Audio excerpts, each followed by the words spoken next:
დღეობისე 9 საათზე დღის მთავარ თემებს ჩემს კოლეგებთან ერთად მე თამთას ანიკიძე წარმოგიდგენთ. რამდენიმე წუთში თქვენ ნახავთ. 19 აპრილის აქცია დასრულებულია. მთავრობის კრიტიკა და პასუხი პარტიისგან გამიჯნულებს. რატომ დატოვა ვანო მერაბიშვილმა შეკრება პრეზიდენტის გამოსვლის დროს? რა თქმა უნდა, ვიღაც საკრებულები დააშინეს და იყიდეს. რა თქმა უნდა, ვიღაცები გადაიბირეს, მაგრამ ეს ხალხი არ იყიდება. უქმე დღე თვითმმართველობებში დაცარიელებული და პარალიზებული საკრებულო შენობები. კახეთის ყველა რაიონიდან მოდის ხალხი, რათა მხარი დაუჭიროს ამ ქვეყნის დემოკრატიულ განვითარებას, ევროპულ არხევანს.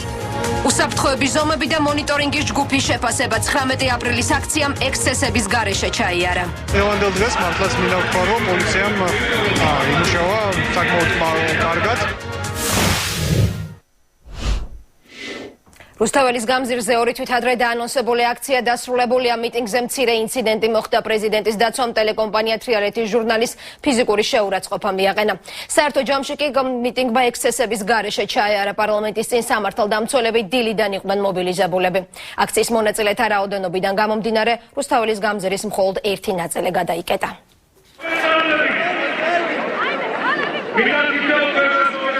ნაციონალური მოძრაობის აქციას ინციდენტის გარეშე არ ჩაუვლია. ტელეკომპანია თრიალეთის ჟურნალისტს მიხეილ სააკაშვილის დაცვის თანამშრომელმა ფიზიკური შეურაცხყოფა მიაყენა.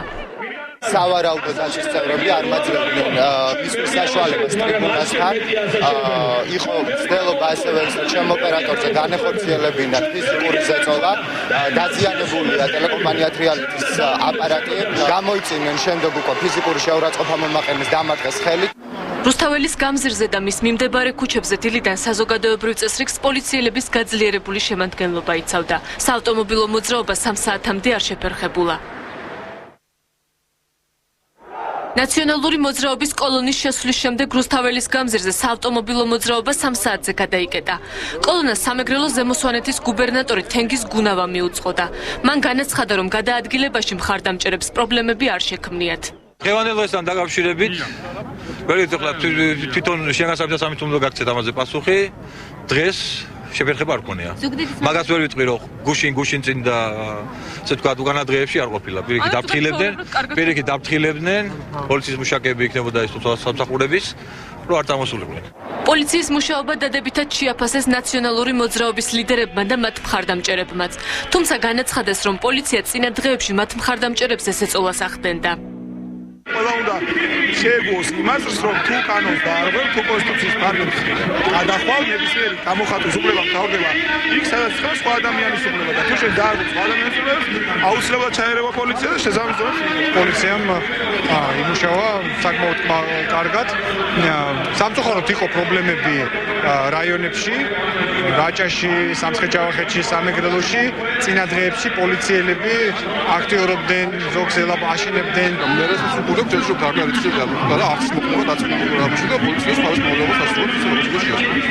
მიტინგს 4 არასამთავრობო ორგანიზაციისაგან გაერთიანებული 30 კაციანი მონიტორინგის ჯგუფი აკვირდებოდა. მათ მიერ გამოცხადებულ ცხელხაზზე პოლიციის მუშაობაზე შენიშვნა არ შესულა.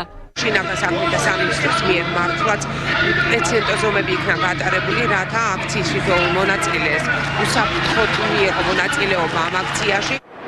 საავტომობილო მოძრაობა მხოლოდ რუსთაველის ნაწილზე, კერძოდ ქაშვეთიდან თავისუფლების მოედნამდე და ლესელიძის ქუჩაზე გადაიკეტა. სერიოზული საცობები არ ყოფილა. მოძრაობას საპატრულო პოლიცია აკონტროლებდა. ჩვეულებრივად მოძრაობ, შეფერხება არ არის. აშიკაცია მისულია, მაგის გულს არ გადაკეტა.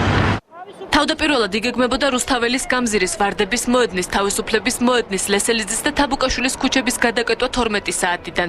თუმცა მოგვიანებით შინაგან საქმეთა სამინისტრომ ეს გადაწყვეტილება შეცვალა. პოლიციას დილიდან ასევე გამზადებული ჰქონდა აქციის ლიდერების და მონაწილეების ავტომანქანებისთვის პარკინგის ადგილები. გამოღვიძების დღე მთავრობისთვის ასე აფასებს პრეზიდენტი 19 აპრილის აქციას. ვირთხები და მოღალატეები ამ სიტყვებით კი მიხეილ სააკაშვილმა იმ ყოფილ თანაგუნდელებს მიმართა, რომლებიც ნაციონალურ მოძრაობას გაემიჯნენ. გამოსვლის დროს პარტიის ლიდერმა ხელისუფლებას საკუთარი გუნდის მიღწევები შეახსენა და შეკრებილებს ოპტიმიზმისკენ მოუწოდა. თქვენთან ერთად გავიმარჯვებ და თქვენთვის მოვკვდები. პრეზიდენტი დღეს განსაკუთრებით ემოციური იყო. ოპოზიციის მიტინგზე ბოლო გამომსვლელი პრეზიდენტი აღმოჩნდა. აქციის დასასრულის დასაწყისში მხარდამჭერების შეძახილების ფონზე მიხეილ სააკაშვილმა ხალხს პოლიტიკაში თავისი მოსვლის მთავარი მიზანი გაანდო. მე მოვედი პოლიტიკაში, იმიტომ რომ მიყვარხართ თქვენ, იმიტომ რომ მინდა თქვენთან ყოფნა. ქუჩის ტრიბუნიდან ქვეყნის პრეზიდენტმა მთავრობისა და ოპოზიციის ოპტიმიზმის მაჩვენებლის გაზომვაც სცადა. ჩვენ ვიყავით იმედიანი მთავრობა და ჩვენ ვყავდა ბრაზიანი ოპოზიცია. ახლა ვართ იმედიანი ოპოზიცია და რატომღაც მივიღეთ ბრაზიანი მთავრობა. მიხეილ სააკაშვილმა იმ განსხვავებაზეც ისაუბრა, რაც მისი აზრით ყოფილ ოპოზიციას დღევანდელისგან გამოარჩევს. აქვე მან ტრადიციას არ უღალატა და კრემლის მეგობრებიც ჩამოთვალა. მთავრობამ თქვა, ჩვენი ოპოზიცია უნდა იყოს ნინო ბურჯანაძე, ვინც პუტინის მეგობარი. იმიტომ რომ ხალხს კონდეს მომავალში არჩეული სუდსა და უარეს შორის. ან კრემლის მეგობარი ბურჯანაძე, ან კრემლის ნახევრად მეგობარი მთავრობა. საქართველოს პრეზიდენტი ყოფილი მთავრობის ხარჯების მიზნობრიობით დაინტერესების ფაქტსაც გამოეხმაურა და ხელისუფლებას უღირსობის საკუთარი განმარტება გააცნო. უღირსობაა, როდესაც იმ ადამიანმა, რომელმაც მოხდა ის საჰაერო დაცვის სისტემები, რომლითაც ჩვენ ჩამოვყარეთ პირველად ისტორიაში 12 რუსული თვითმფრინავი. ჩვენ ვიყავით პირველი ქვეყანა, რომელიც რუსეთმა ცრიად ვერ დაიპყრო სრულმასშტაბური ინტერვენციის შედეგად. ამ ქვეყნის პრეზიდენტ იუშენკოს საქართველოს მთავრობამ გუშინ გაუგზავნა საპნის ანგარიში და შამპუნის ანგარიში, რომელიც მას ემართოა თუმე ქართველი ხალხის.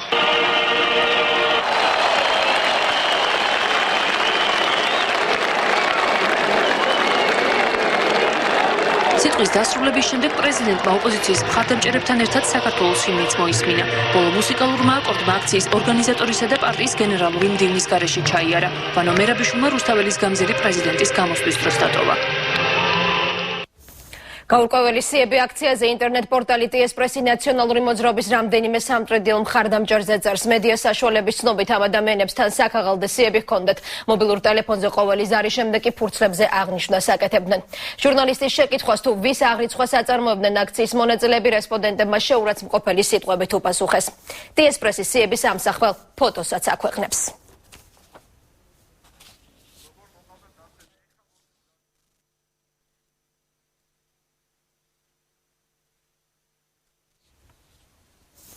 ნაციონალებმა მხარდამჭერები რეგიონებიდანაც ჩამოიყვანეს. კახეთიდან და ქვემო ქართლიდან წამოსულ ჯგუფებს პირადად რეგიონის გუბერნატორები მოაცილებდნენ. 4 საათზე რუსთაველის გამზირზე შეკრებილებს სხვა რაიონებიდანაც შეუერთდნენ. ორი თვით ადრე დაანონსებული აქციის გამო რეგიონებში თვითმმართველობის შენობები დღეს თითქმის ცარიელი იყო. დაკეტილი კაბინეტები და ხელმძღვანელი პირების გარეშე დარჩენილი სამსახურები. დღეს დილიდან კახეთის გუბერნატორის ადმინისტრაციის თითქმის ყველა სამსახურის კაბინეტი დაკეტილია. ადმინისტრაციაში მისულ მეცხრე არხს დაახლოებით 40-მდე თანამშრომლიდან მხოლოდ 4 საჯარო მოხელე დახვდა კანცელარიაში, ზედამხედველობის სამსახურსა და გუბერნატორის მისაღებში. გუბერნატორის მდივანი ადასტურებს, რომ არც რეგიონის პირველი პირი, ზურაბ ჭიაბერაშვილი და არც მისი მოადგილეები დღეს სამსახურში არ გამოცხადებულან. მარტო თქვენ ბრძანდები? რა ვთქვა, ხამსტად გავედნენ. ნახევარი საათია გუბერნიაში ვარ და აქედან არავინ არ გავსულა. ხამსტად გამოვიდნენ, ერგეთ თქვენ არ შეხვდნენ. შეიძლება თქვენ არ შეხვდნენ. და სხვა სამსახურის თანამშრომლები სად არიან, ხო ვერ მეთქვით? მე არ გავსულა. რამდენი ხნის წინ წავიდნენ? ერგეთ არ გავსულა, ყველა ხო ბლესო მოვიდნენ, მე არ გავსულა. ანუ დილით გავიდნენ და მას შემდეგ არ მოსულა. მაშინ როცა მეცხრე არხის გადამღები ჯგუფი კახეთის გუბერნიაში იმყოფებოდა, ზურაბ ჭიაბერაშვილი თბილისში, რუსთაველის გამზირზე დაგეგმილ აქციაზე მოემართებოდა. ნაციონალური მოძრაობის კახელი მხარდამჭერები გურჯაანის მუნიციპალიტეტის სოფელ ჩალაუბანში შეიკრიბნენ. კოლონა, რომელიც 100-მდე მანქანისგან შედგებოდა, გიორგი ღვინიაშვილისა და ზურაბ ჭიაბერაშვილის ხელმძღვანელობით დედაქალაქისკენ პირველი საათისთვის დაიძრა. კახეთის ყველა რაიონიდან მოდის ხალხი, რათა მხარი დაუჭიროს ამ ქვეყნის დემოკრატიულ განვითარებას, ევროპულ არჩევანს, იმას რომ რაც მოვიპოვეთ 9 წლის განმავლობაში არ დაიკარგოს და უკან არ წავიდეთ. აქციის გამო დაცარიელებული იყო ქუთაისის მერიაც. ორგანიზაცია გამჭვირვალე თვითმმართველობისთვის ინფორმაციით 122 თანამშრომელი სამსახურში არ იმყოფებოდა. 122 საჯარო მოსამსახურე არ იმყოფებოდა დღეს სამუშაო ადგილებზე და ეს არის ციფრი, რასაც სავარაუდოდ ჩვენ ფიქრობდით, რომ დაახლოებით ამ რაოდენობის ადამიანი წავიდოდა. ზუგდიდის საკრებულოსა და გუბერნიის აპარატიდან თბილისში მიმდინარე აქციაზე მხოლოდ რამდენიმე ადამიანი წავიდა. როგორც უწყებებში აცხადებენ, მათი თანამშრომლების მცირე ნაწილმა ერთდღიანი შვებულებებით ისარგებლა. თბილისში იმყოფებოდა სამეგრელოს ზემო სვანეთის გუბერნატორი თენგიზ გუნავაც. რამოდენიმე თანამშრომელმა დაწერა განცხადება და სარგებლობენ უფასო შვებულებით. დანარჩენი სამაშველო სამსახური ადგილზეა, მორიგე ჯგუფი ადგილზეა, ყველა სამსახური თავთავიან ადგილებზე არიან და საჯარო სამსახურის კანონის მიხედვით ასრულებენ ჩვენ უფლებო მავალეობებს. სამუშაო საათებში ჩვენს გადამღებ ჯგუფს დაკეტილი დახვდა ქვემო ქართლის სამხარეო ადმინისტრაციის შენობაც. ადგილზე არ იმყოფებოდა არც ერთი თანამშრომელი და ხელმძღვანელი პირი. სამსახურიდან წასულები იყვნენ IP რუსთავის თანამშრომელთა უმეტესობა. 27 თანამშრომლიდან ადგილზე მხოლოდ 4 იმყოფებოდა. მაშინ ჩავერიო, მათ დაწერა შვებულება, წავიდნენ, ახლა სად წავიდნენ, მე მათ ეს რომ არ იყოს შვებულება და ისე განთავისუფლებდნენ, მაშინ ახლა პირადი შვებულება, მე არ გავანთავისუფლე თხოვნით და მოითხოვეს კუთვნილი შვებულება. და 5 საათის შემდეგ ორი თანამშრომელი პირადი მიზეზების გამო დამეთხოვა და წავიდა სამსახურიდან. ქვემო ქართლის სამხარეო ადმინისტრაციისა და მერიის თანამშრომლებმა სამუშაო ადგილების ნაცვლად თბილისში რუსთაველის გამზირზე მოიყარეს თავი. კითხვაზე თუ რატომ არ იმყოფებოდნენ ადმინისტრაციის თანამშრომლების სამსახურში, დავით კირკიტაძემ განაცხადა, რომ მათ დღეს მოკლე სამუშაო დღე ჰქონდათ. ეს მოგეხსენებათ არის პარასკევი, მოკლე დღეა, მე სამუშაო და ყველას ვისაც ქონდა აქციაზე წამოსვლის სურვილი, ყველა წამოვიდა აქციაზე. ქალაქი რუსთავიდან ჩამოვგზავნდი აქციაზე და უერთდები და ყველანაირად ხარს უჭერ დღევანდელ დღის შეკრებას. და იმედი მაქვს, რომ ეს კიდევ მეტად გამოაფხიზლებს ქართულ საზოგადოებას. დაცარიელებული იყო დიდუბის გამგეობაც. დღის საათებში თანამშრომლების სამუშაო ადგილზე არ ყოფნის გამო გამგეობა პარალიზებული იყო. მე ვარჩენო გამგეობას და ველოდო საათობით და კიდე ის მოხდეს რომ მათ ირბინონ სადღაც კეთილი ინებონ თავიანთი სამსახურებური მოვალეობა შეასრულონ და მე სადაც უნდა იქცევდნენ კაცო ვის აქვს პრეტენზია. აღნიშნული რეგიონებიდან ჩამოსული თვითმმართველობის წარმომადგენლების მტკიცებით, ისინი აქციაზე ნაციონალური მოძრაობის მხარდასაჭერად საკუთარი სურვილითა და ხარჯებით ჩამოვიდნენ. რაც შეეხება უშუალოდ აქციასა და სიტყვით გამოსვლებს, რეპორტაჟი ამ წუთებში მზადება ჩვენ მას დასრულებისთანავე პირდაპირ ეთერში შემოგთავაზებთ, მანამდე კი გამოშვებაში რეკლამის თუ არ რამდენიმე წუთში დღის თემებით ბრუნდებით ეთერში.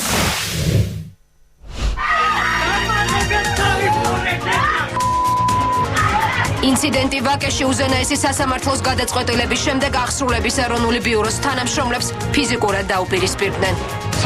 სასამართლო ვის მიმართო მიშა მაჭავარიანი და მაგის სიმამრე სასამართლოს კოლეგის წევრი. დავაკას ტრანსგაზის გარშემო ყაზახური კომპანია ისევ დროებითი მმართველის ხელში რჩება. ინვესტორის პრეტენზიების შემდეგ უკმაყოფილებას უკვე ყაზახეთის საგანგებო ელჩი გამოთქვამს. ჩვენი პოზიცია მკაფიო აქვს, სურს კომპანია რაც შეიძლება მალე დავიბრუნოთ და მართლობა აღვადგინოთ. ოქტომბერში მთავრობის ცვლილება ყაზახი ინვესტორებისთვის პოზიტიური ნიშანი იყო. დაუბრუნდით პირდაპირ ეთერში, ეს არის ახალი ცხრაზე და დაპირებული რეპორტაჟი აქციის შესახებ. ერთიანი ნაციონალური მოძრაობა ახალი ეროვნული მოძრაობის სახელით ყოფილი მმართველი პარტიის საპროტესტო აქცია 2 საათნახევრის განმავლობაში გრძელდებოდა. არჩევნებში დამარცხებული ძალის ლიდერებმა ქვეყნის საგარეო კურსი და ახალი მთავრობა ამჯერად რუსთაველის გამზირიდან გააკრიტიკეს. სიტყვით გამოსვლები ნაციონალების ახალი სახეებით დაიწყო და პრეზიდენტის მიმართვით დასრულდა. მიხეილ სააკაშვილმა ხელისუფლებას კრემლის ნახევრად მეგობარი უწოდა.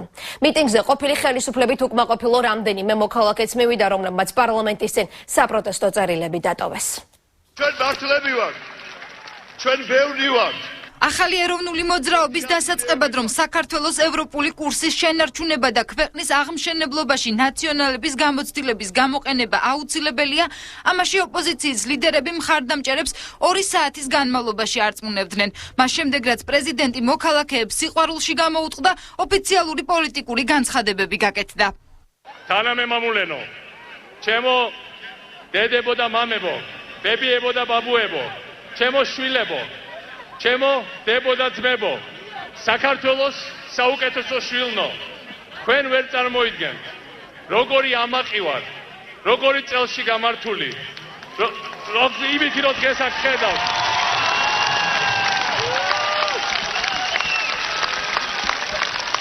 თქვენ ვერ წარმოიდგენთ, როგორ მიყვარხართ და როგორ მეყვარებით ყოველთვის. პრეზიდენტის გამოსვლას ვანო მერაბიშვილმა სცენიდან არ მოусმინა. მერაბიშვილის მოსმენაზე კი უარი მოქალაქემ თქვა. ბატონო, პრეზიდენტის გამოსვლას თუმდა რატო არ შეცვლილი პოლიტიკური კურსი, დაუსაქმებელი მოსახლეობა და დაშინებული მოქალაქეები. ეს ის ძირითადი პრეტენზიებია, რომელსაც ოპოზიცია მოქმედ ხელისუფლებას უყენებს. როცა დადგა ეჭვის ქვეშ საქართველოს ორიენტაცია, 10,000-ობით ადამიანი გამოვიდა თბილისის ქუჩებში. ამიტომ მე ვაფრთხილებ დღევანდელ ხელისუფლებას. ხელები შორს საქართველოს დამოუკიდებლობისაგან. ყველაზე დიდი პრობლემა, რომელიც ჩვენ დავტოვეთ და რომელიც მოსაგვარებელია, ეს არის დასაქმება და უმუშევრობა. დღეიდან მე გასძლევს გარანტიას, რომ ნაციონალური მოძრაობა და ჩვენი პარტია მისი მთავარი ამოცანა იქნება ყველა საქართველოს მოქალაქეს შეუნარჩუნოს სამსახური და მომავალში გააკეთოს ყველაფერი. აიძულოს დღევანდელი ხელისუფლება, რომ საქართველოს შექმნას სამუშაო ადგილები. მები ჩვენი გარდაცვალების შესახებ გადაჭარბებულია. ჩვენ ცოცხლები ვართ. გადახედეთ, რა შეიცვალა? სიგარები აღარ არის? უმუშევრობა შემცირდა? გარდა მთავრობის ნათესავებისა, ვინმე დასაქმდა თქვენ გარშემო, ვინმე იცით, რომ სამსახური იშოვა და დღეს უკეთ ცხოვრობ? დღევანდელი ნაციონალური მოძრაობა არის სხვა პარტია, განახლებული ენერგიით, განახლებული სისხლით, განახლებული ხედვით, განახლებული და შეცდომებზე ნასწავლი და მიღებული გამოცდილებით. ჩვენ გამოვიარეთ ერთად ბევრი ჭირვარამი, ჩვენ ბევრ ამას მივაღწიეთ. ბევრ ამაში შეიძლება შეცდომა დაუშვით და ძალიან კარგი რომ ჩვენმა საზოგადოებამ, ჩვენმა საქართველომ გამოგვაფხიზლა. საქართველო არის ერთი და ჩვენს და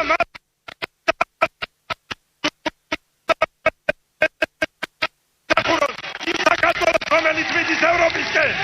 ეს არის ერთადერთი გზა, გზა ილიასი და გზა ყველა ქართველი პატრიოტი. ნაციონალური მოძრაობის მხარდამჭერები აქციაზე მისვლის მიზეზებზე საუბრობენ. სააკაშვილი ნიშა მიყვარს ძალიან და მაგიტომ მოვედი. დაალოცოს ღმერთმა, იცოცხლოს დიდხანს. ეს ქვეყანა ფეხზე დააყენა.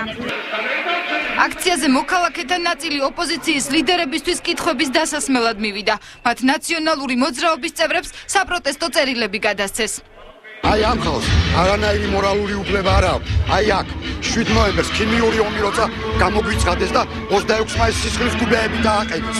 დღეს გამოვიდნენ და კიდევ ევროპულ მაღალ პოლიტიკურ იდეებზე ილაპარაკონ. მე პირადად ჩემ თავზე გამოვცადე აი ამათი რეჟიმი. აქციის დასრულების შემდეგ პოლიტიკური შეფასებები გაკეთდა. ოპოზიცია მანიფესტაციის შედეგებზე საუბრობს. ამ აქციის მასშტაბებმა გადააჭარბა ყველა მოლოდინს, მიუხედავად იმისა, რომ წინა დღეების განმავლობაში მიდიოდა აქტიური დატერორება ჩვენი მომხრეების, მაინც ამდენი ადამიანი მოვიდა რუსთაველის გამზირზე. ეს ნიშნავს, რომ ეროვნული იდეალებით ანთებულ ადამიანებს უბრალოდ ვერანაირი ტერორით ვერავინ ვერ შეაშინებს. ეს არ იყო რაღაც პარტიულ საკითხებზე მოწყობილი აქცია, არამედ განიხილებოდა ფუნდამენტური საკითხები ჩვენი ქვეყნისათვის, საგარეო პოლიტიკური კურსის და საქართველოს სუვერენიტეტის, საქართველოს დამოუკიდებლობის და თავისუფლების. განსხვავებული მოსაზრება აქვს მმართველ გუნდს. საპარლამენტო უმრავლესობა ნაციონალური მოძრაობის შიდა პარტიულ პრობლემებზე საუბრობს. მიმდინარე ცენტრალური მოძრაობა მათ პარტიაში აქვს შიდა პრობლემები, აქვს ერთმანეთთან დაპირისპირება და ვისი პარტია ბოლოს და ბოლოს ქარდავასი თუ ახალაიას თუ მერაბიშვილის თუ სააკაშვილის ვერ გავერკვიეთ. მე ახლა რაც უყურებ რაოდენობას, მაგ რაოდენობით ესე ვთქვათ 7000 კაცია მაქსიმუმ. ხშირად მაქვს მანდ აქციები ჩატარებული, მაქსიმუმ ციფრს ვამბობ, რომ რაიმე არ დავაკლო და გული არ დავწყვიტო და 5%-იან ბარიერს ვერ გადალახავი, აი ეს ეროვნული მოძრაობა. 5%-იან ბარიერს გადალახვის პრობლემა აქვს ნაციონალურ მოძრაობას. მე ვნახე, რომ დინამო სტადიონზე არჩევნების წინ ბევრად მეტი ხალხი ყავდათ შეკრებილი და საზოგადოების მოლოდინის მიუხედავად ნაციონალურ მოძრაობას დღეს პრეზიდენტობის კანდიდატი არ დაუსახელებია. შესაბამისად, არც დაგეგმილი წინასაარჩევნო კამპანია დაწყებულა. გამოშვებას დღის სხვა მთავარი თემებით განვაგრძობთ. ხელჩართული ჩხუბი ვაკეში აღსრულების ეროვნული ბიუროს თანამშრომლებს დღეს ფიზიკურად გაუსწორდნენ. ინციდენტი ჯაფარიძის 6 ნომერში ამოშენებული ოთახის ნგრევას მოჰყვა. სადავო მიწის ნაკვეთზე ყურბანოების ოჯახსა და მიხეილ მაჭავარიანის ნათესავს შორის სამართლებრივი დავა 10 წელია მიმდინარეობს. ბოლო გადაწყვეტილება სასამართლომ დეპუტატის ახლობლის სასარგებლოდ მიიღო.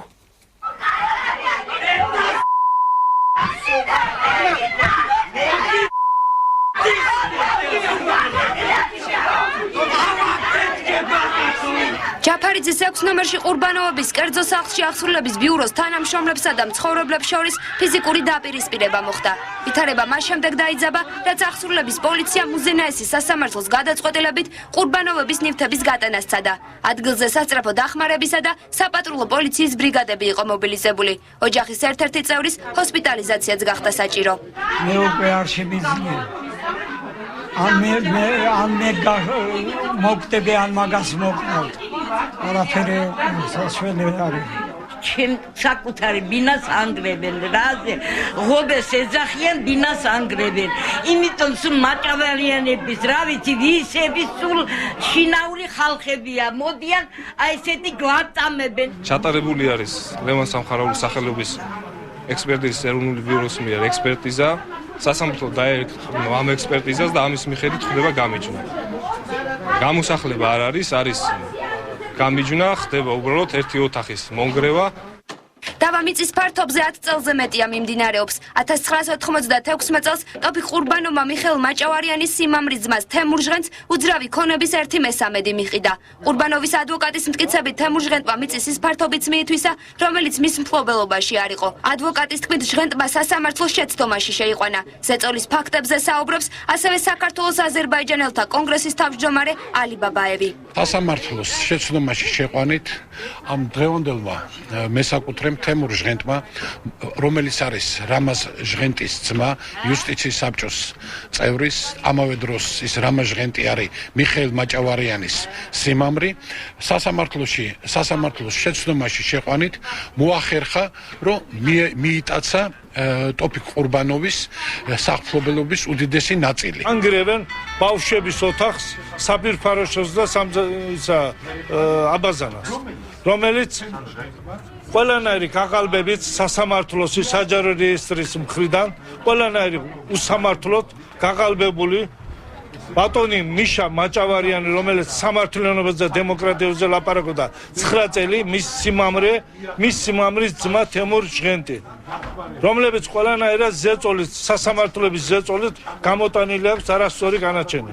ყურბანოვების ბრალდებებს უსაფუძვლოს უწოდებს თემურ ჟღენტი, მან სატელევიზიო კომენტარებზე უარი განაცხადა, თუმცა პირად საუბრებში აღნიშნავს, რომ ყურბანოვებმა ეზოში საერთო სარგებლობის შესასვლელი ჩაკეტეს და მის მფლობელობაში არსებულ მიწის ფართობზე თვითნებურად ამოაშენეს ოთახი. რაც შეეხება მაჭავარიანების მხრიდან მფარველობას, ჟღენტი ამ ვერსიას გამორიცხავს. წლების წინ დაწყებული კონფლიქტის დეტალებზე თემურ ჟღენტის წარმომადგენელი გვესაუბრა. მომისად ამ კედლის ამოშენებამ გამოიწვია ჩვენს ამ შენობაში, რომელსაც ახლა თქვენ ხედავთ, პარალიზება შესვლის. აქედან გამომდინარე ავტომატურად ეს ფართით ღობის გასწვრივ და ეს შენობა, რომელსაც ახლა თქვენ ხედავთ, ავტომატურად იქნა პარალიზებული ჩვენთვის. შესაძლებელი რო ყოფილიყო. აქამდე, რა თქმა უნდა, არ მოვიდოდა ეს საქმე და ძველ ხელისუფლების რეჟიმში ეს მარტივად მოგვარებადი იქნებოდა. პროექტის ნაწილი და ამ ეს ფართი მოხდა იმ ადგილას, სადაც უნდა აშენდეს სახლი. ეხლა რო არ დავანგრიოთ და რო თქვათ ეს ის იყოს, რომ ლეგალური იყოს. როგორ შეიძლება რომ ფანჯრის წინ ვინმე სამი აუშენო, ხო? ყურბანოვებმა კედლის ნგრევის შეჩერების თხოვნით თემურ ჟღენთან მოლაპარაკებაც სცადეს, თუმცა აღსრულების პოლიციის თანამშრომლებმა წინააღმდეგობის მიუხედავად დღის ბოლოს სადავო კედლის დემონტაჟი დაიწყეს.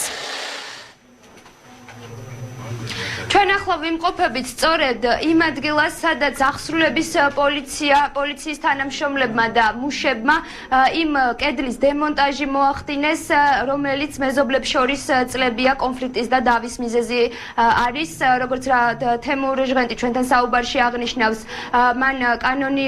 მას კანონიერად ეკუთვნოდა აღნიშნული ფართი და ყურბანოვებმა უკანონო დაწარმოეს კედლის ამოშენება და უკვე შემდეგ ეს ტერიტორია აქციეს ოთახად, თუმცა ყურბანოვები საპირისპირო საცხადებენ და აღნიშნავენ, რომ თემურ ჟღენტმა მათი ქონება მიითვისა და მე ასევე შეგახსენებთ, რომ უზენაესი სასამართლო საბოლოო გადაწყვეტილებით თემურ ჟღენტმა ეს სასამართლო დავა მოიგო. გმადლობთ თათა, მეზობლებს შორის მიმდინარე დავაზე თათა თორდინავა საუბრობდა პირდაპირ ეთერში. მართლმადიდებელ წყვილს შორის ხელის მოძრაობა შესაძლოა სავალდებულო აღარ იყოს არ არის გამორიცხული, რომ მალე ჯვრის წერას იურიდიული ძალა მიეცეს. ამ ინიციატივაზე სახელმწიფო კომისია მუშაობს, რომელსაც პრემიერ-მინისტრი ხელმძღვანელობს. ჯერ უცნობია, როდის გადაიგზავნება შესაბამისი კანონპროექტი პარლამენტში, თუმცა უკვე ცნობილია, რომ უმრავლესობა და უმცირესობა მოსალოდნელ ცვლილებას მხარს დაუჭერს. ჯვრისწერის მნიშვნელობასა და აუცილებლობაზე სასულიერო პირები საუბრობენ. წმინდა ნიკოლოზის სახელობის ტაძრის მოძღვარი ჯვრისწერისათვის იურიდიული მნიშვნელობის მინიჭებას მიესალმება. ოჯახი ტრადიცია ვფიქრობ ერთ-ერთი უძლიერესია ჩვენ ისტორიაში და ჩვენს რეალობაში. ამიტომაც თუ მას შემდგომში კიდევ უფრო მეტი საერო გაგები და სტატუსი მიეცემა და იქნება აღიარებული როგორც იურიდიული კანონის მქონე როგორც ეს არის საბერძნეთში, სადაც მართლმადიდებლობა არის სახელმწიფო რელიგიად გამოცხადებული, ჯვრისწერის მოწმობა სამშობლოდ იურიდიული ესე ვთქვათ ძალის მქონე დოკუმენტია. ამით კიდევ უფრო მეტი შეემატება პასუხისმგებლობა და შეიძლება ითქვას უფრო სწორად აისახება ის რეალობა, რაც რეალობას დღეს არსებობს. ქორწინების რეგისტრაციის ეკლესიის მიერ განხორციელებას მხარს საპარლამენტო უმრავლესობის წევრები დაუჭერენ. მე ქალთა უფლებების დაცვის კუთხით მხარს დაუჭერდი იმას, რომ ღვთისმსახურზე მოხდეს დელეგირება სახელმწიფოს მხრიდან, არსებობს საკონსტიტუციო შეთანხმება მithumetes ეკლესიასთან, საჯარო სამართლის იურიდიული პირია ეკლესია და თუ ეს ფუნქცია დაეკისრება, რომ თუ წყვილს ადგილზე შესთავაზოს ღვთისმსახური, რომელიც იქვე მოახდენს ამის რეგისტრირებას. ჯვრისწერის სამართლებრივი მნიშვნელობის აღდგენა სახელმწიფოსა და ეკლესიას შორის კონსტიტუციური შეთანხმებით გათვალისწინებული საკითხების განხილველი სამთავრობო კომისიის ფარგლებში უნდა მოხდეს. გავრცელებული ინფორმაციით კომისიაში უკვე მუშაობს კანონით დადგენილი წესის ჯვრისწერის აღიარების განსაზღვრელი ჯგუფი. ქორწინების საეკლესიო რეგისტრაციის წესის შემოღებას არც საპარლამენტო უმცირესობის წევრები ეწინააღმდეგებიან. მე მინდა გითხრათ, რომ ჯვარი მაქვს მხოლოდ დაწერილი, ხელმოწერილი, მე და ჩემი მეუღლეს არ აქვს და არასოდეს პრობლემა არ შექმნია არაფერში და ჩემთვის და ჩემი მეუღლის და ჩემი შვილისთვის, ჩვენი ოჯახისთვის ეს დოკუმენტი, ჯვრისწერის დოკუმენტი დიდი ხანი არის ერთადერთი ლეგიტიმური დოკუმენტი ჩვენი შეუღლებს. მე ამას მხარს უჭერდი, არა ეს დიდი ხანია ეს ინიციატივა, ეს დევს კანონში, კორკორატის კანონში, ეს არ არის ახალი, ნუ დაიბრალებს ნურავენ, ეს ჯერ კიდე როდესაც იყო საეკლესიო შეთანხმება ეკლესიასთან იქ იყო ჩადებული. დღეს ქორწინების რეგისტრაცია მხოლოდ სამოქალაქო აქტების რეგისტრაციის ორგანოს მიერ ხდება. მიუხედავად იმისა, რომ სახელმწიფო საეკლესიო ქორწინებას კონსტიტუციით აღიარებს, მას სამართლებრივი ძალა არ გააჩნია. ჯვრისწერასთან მიმართებაში თათქმა რა აუცილებლობას წარმოადგენდეს სამართლებრივი წარმოშობისთვის არ არსებობს კონსტიტუციური შეთანხმებაში, რომელიც დადებულია საქართველოს სახელმწიფოსა და ავტოკეფალურ მართლმადიდებელ ეკლესიას შორის. ამის ამოხში არსებობს ჩანაწერი, სადაც წერია, რომ სახელმწიფო აღიარებს კანონით დადგენილი წესით ეკლესიის მიერ შესრულებულ ჯვრისწერას. უბრალოდ საკანონმდებლო აქტი, სადაც ეს რეგულაცია იქნებოდა გაწერილი, დღეს მდგომარეობით არ არსებობს. ქორწინების საეკლესიო რეგისტრაციის წესი 1920 წელს გაუქმდა, როდის მოხდება ჯვრისწერისათვის იურიდიული ძალის დაბრუნება ჯერჯერობით უცნობია. ყაზტრანსგაზის საკუთრების გარშემო უთანხმოება მწვავდება. უკმაყოფილების მიზეზი 4 წლის წინ გაძევებული მენეჯმენტია, რომელიც საკუთარ კომპანიაში ამ დრომდე ვერ ბრუნდება. ეკონომიკურ დავაში ყაზახეთის საგანგებო ელჩიც ერთვება. ყაზახური კონსორციუმის შვილობილ ფირმას 2009 წლიდან ყოფილი ენერგეტიკის მინისტრის კადრი მართავს. ყაზტრანსგაზ თბილისის მმართველობის უფლების ირგვლივ დაწყებული ქართულ-ყაზახური ეკონომიკური დავა შესაძლოა პოლიტიკურ უთანხმოებაში გადაიზარდოს. ხელისუფლების ცვლილებიდან 6 თვის შემდეგაც ოფიციალური ასტანა საქართველოში სასურველ მიზანს ვერ აღწევს. ყაზახური კომპანია ისევ დროებითი მმართველის ხელშია. თამაშგარე მდგომარეობაში დარჩენილი ინვესტორის პრეტენზიების შემდეგ უკმაყოფილებას უკვე ყაზახეთის საგანგებო ელჩიც გამოთქვამს. გაზეთ ფაინანშალის ინტერვიუში ადილ ტურსუნოვი ყაზახური ბიზნესის საქართველოსთან გაწვევის შესაძლებლობას უკვე ღიად პროგნოზირებს. ცოტა ხნის წინ ის ამ თემაზე მეცხრე არხთანაც საუბრობდა.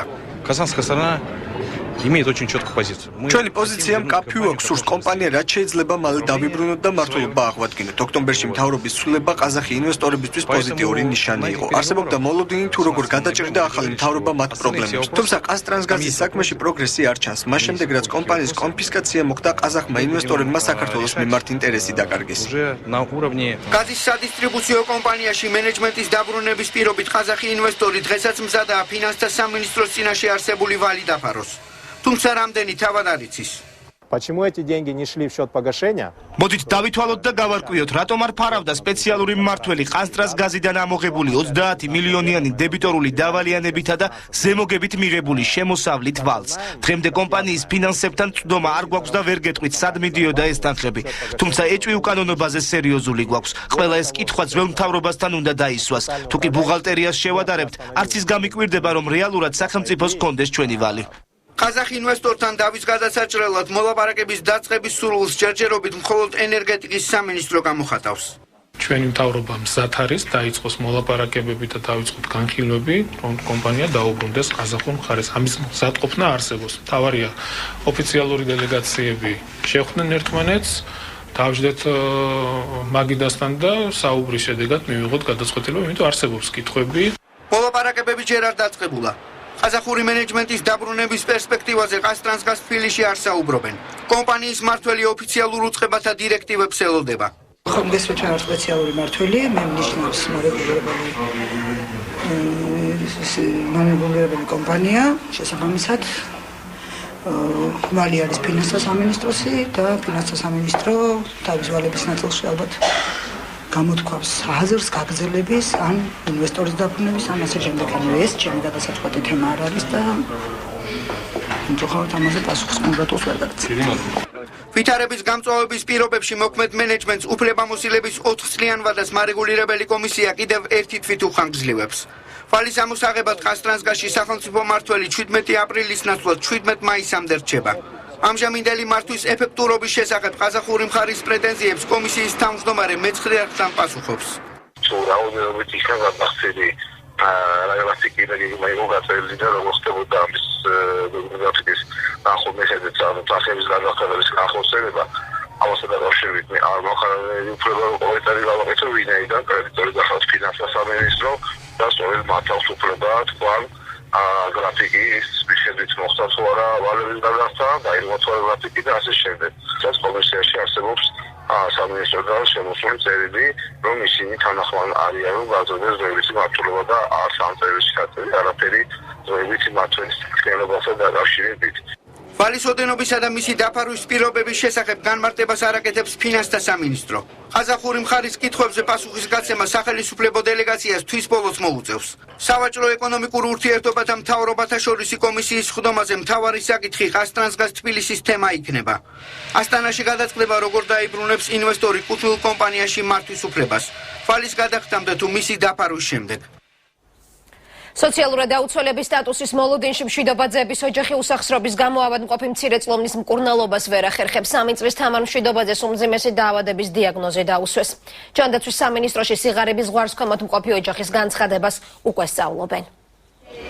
3 წლის თამარ მშვიდობაძეს მედიკოსებმა ერთ-ერთი იშვიათი დაავადება ლამინარული იქთიოზი დაუდგინეს.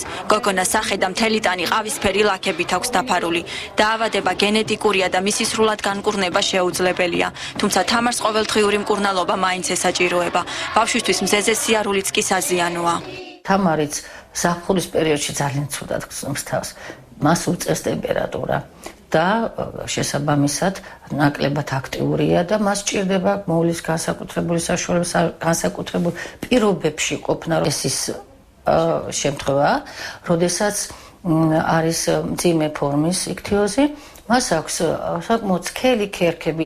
თამარისთვის საჭირო მედიკამენტები საკმაოდ ძვირადღირებულია. მშობლები კი მათ შეძენას ყოველთვის ვერ ახერხებენ.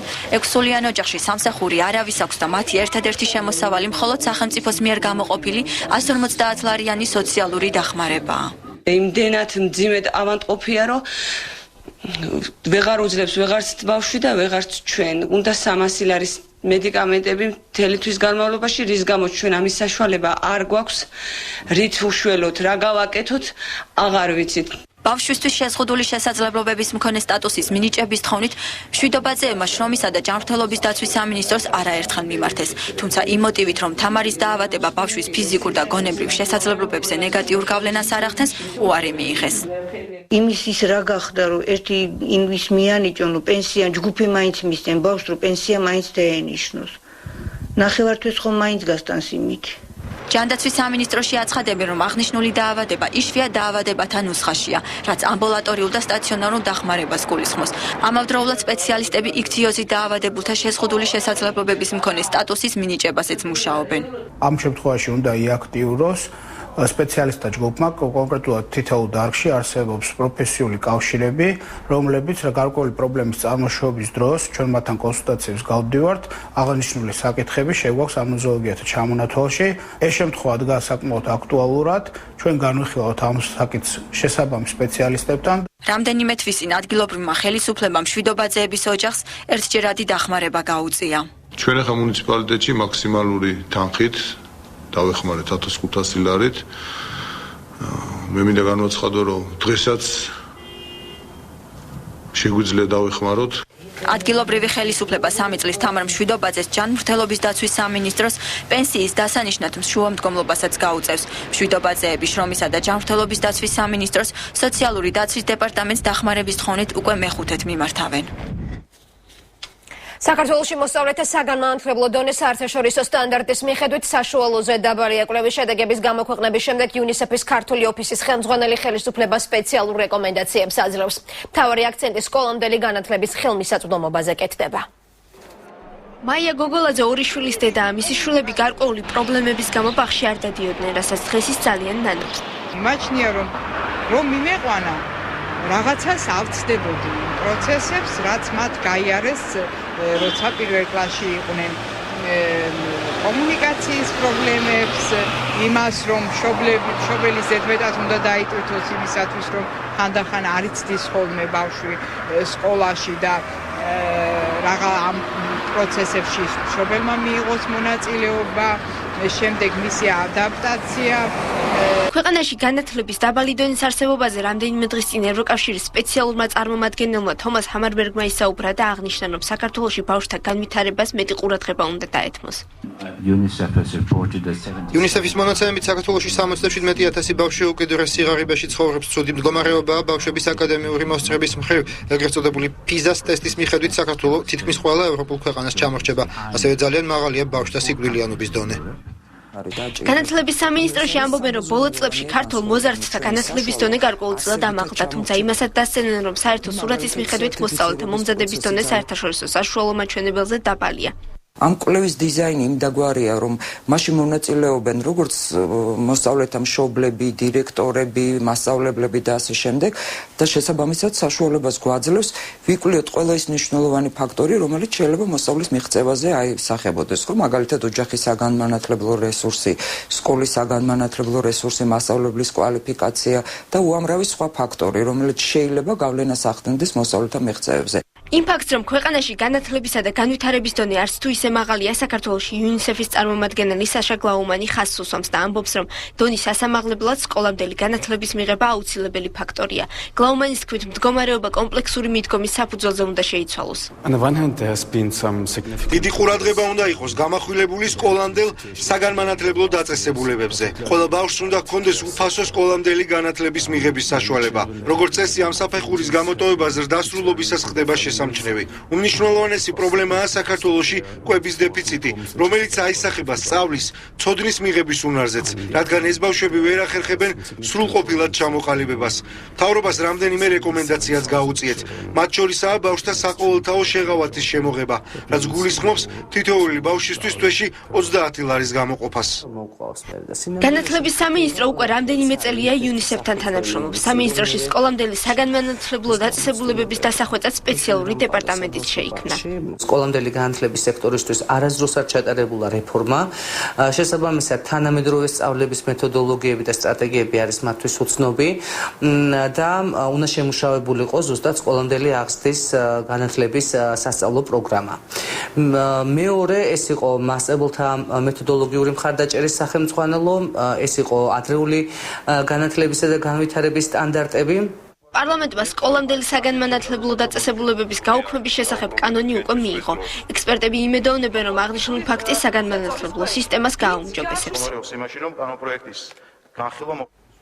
ქართული ავიაკომპანია ახალ რეისს იწყებს საქართველოდან დიუსელდორფის მიმართულებით პირდაპირ ფრენები დაინიშნა. Fly Georgia-ს პირველი რეისი დღეს შესრულდა. კომპანიამ მგზავრებს უახლოეს მომავალში კიდევ რამდენიმე სიახლეს პირდება.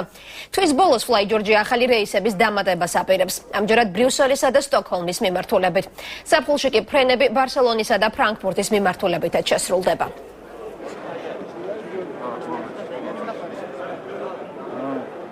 Basically, this is the first flight in the history of... ეს არის Fly Georgia-ს პირველი ფრენა დუსელდორფის მიმართულებით. საქართველოს ისტორიაში ამ მიმართულებით ფრენა ჯერ არ განხორციელებულა. ძალიან მალე ჩვენ ასევე განვახორციელებთ ფრენებს ფრანკფურტის, სტოკჰოლმის, ბრიუსელის, ლონდონის, ბარსელონასა და ევროპის სხვა ბევრი ქვეყნის მიმართულებით. ჩვენ შევეცდებით მომხმარებელს მაღალი დონის სერვისი შევთავაზოთ და ამით უფრო მიმზიდველი გავხადოთ ჩვენი ავიაკომპანია. დუსელდორფი ჯერ გადაждоმა არ გიწევს, პირდაპირია ისე შუა ცენტრალურ ევროპაში გამოდის თითქმის და ყველანაირად მიუდგები ყველგან. მეორეც ერთი ფასთან შედარებით ძალიან კომფორტულია ეს რეისები. გზავროს პირდებით მაღალი დონის მომსახურებას, უსაფრთხოებას და კომფორტს. იმგზავროს ჩვენთან ერთად. თბილისის მსოფლიოში აღიარებულ მუსიკოს კიმ კაშკაშანს მასპინძლობს მუსიკოსი ხვალსაღამოს კონტრაპუნქტის საიუბილეო კონცერტს გახსნის ფესტივალზე, რომელიც თანამედროვე კლასიკური მუსიკის პოპულარიზაციას ეწევა წელს. ვაჟა აზარაშვილისა და ტიგრან მანსურიანის ნაწარმოებები უნდა შესრულდეს. სომხური წარმოშობის ალტისტი თბილისს რამდენიმე საათის წინ ეწვია. ბერლინის, ვენის, ნიუ-იორკის ფილარმონიული ორკესტრების უცვლელი სოლისტი კიმ კაშკაშიანი ფესტივალზე ტიგრან მანსურიანის ნაწარმოებებს შეასრულებს. მოხარული ვარ, რომ თბილისში ჩამოვედი. საქართველოში პირველად ვარ და ძალიან საპასუხისმგებლოა, რომ ამ საიუბილეო ფესტივალზე ჩემი უსაყვარლესი კომპოზიტორის სამ ნაწარმოებს ვასრულებ. თბილისში დიდი ხანი არ ყოფილვარ. ბოლოს ფარაჯანოვთან ერთად მუშაობდი მისი ფილმის მუსიკაზე. ძალიან მიხარია რომ აქ ვარ და ორმაგად მოხარული ვარ რომ ხვალ ფესტივალის გახსნაში მონაწილეობას სწორედ კიმ კაშკაშიანი მიიღებს. კონტრაპუნქტის ფარგლებში თბილისს კიდევ ეწვევიან სომეხი მუსიკოსები.